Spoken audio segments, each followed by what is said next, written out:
Right, exactly. This was built by James Dreggs in 1885, right on Merrill's Wharf.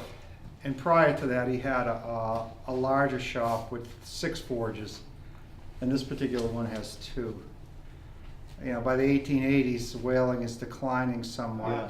Dreggs, he was, at the time, he was approximately 65 years of age when he built this. It took him a summer, and again, it opened in 1885. Yeah, I took a walk down when we were at New Bedford with the Rowan. I took a walk over to Merrill's Wharf, and there's a restaurant there, and there's a parking lot, and where the parking lot is That's where now, this is where the shop was located. Yes. Shop, backing up a little bit, it operated until 1924. Yep. And at that point, it was the Peters brothers who worked for Dreggs, and they ended up buying the shop and the business, if you'd like. They've, you know, gone to great lengths to make this as, you know, when it was moved here and reset up, to be as authentic to the way it was in New Bedford. So, but this was a 2-person shop.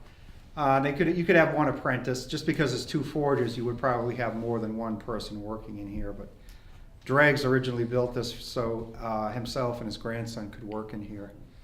But then the Peters brothers, they were a team. There was the 2 guys, the 2 brothers. They took it over after Dreggs, and then they worked in here, and it operated till 1924. And this was what's really significant about this was the last working shipsmith that made whalecraft, all the tools and hardware for boats and ships going whaling.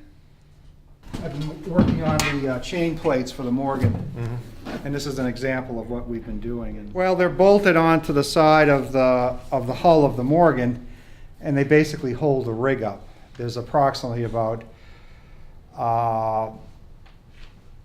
45 of these, and they're woven with the rope. And it goes up to hold the masts up. Yeah, there's the foremast, the main mast, and the mizzen. But in this particular case, since the Morgan is going sailing, you know, this is not a dockside attraction, so all the stuff, it has to have the right historical appearance, but it also, you know, has to function and work. Yeah, exactly.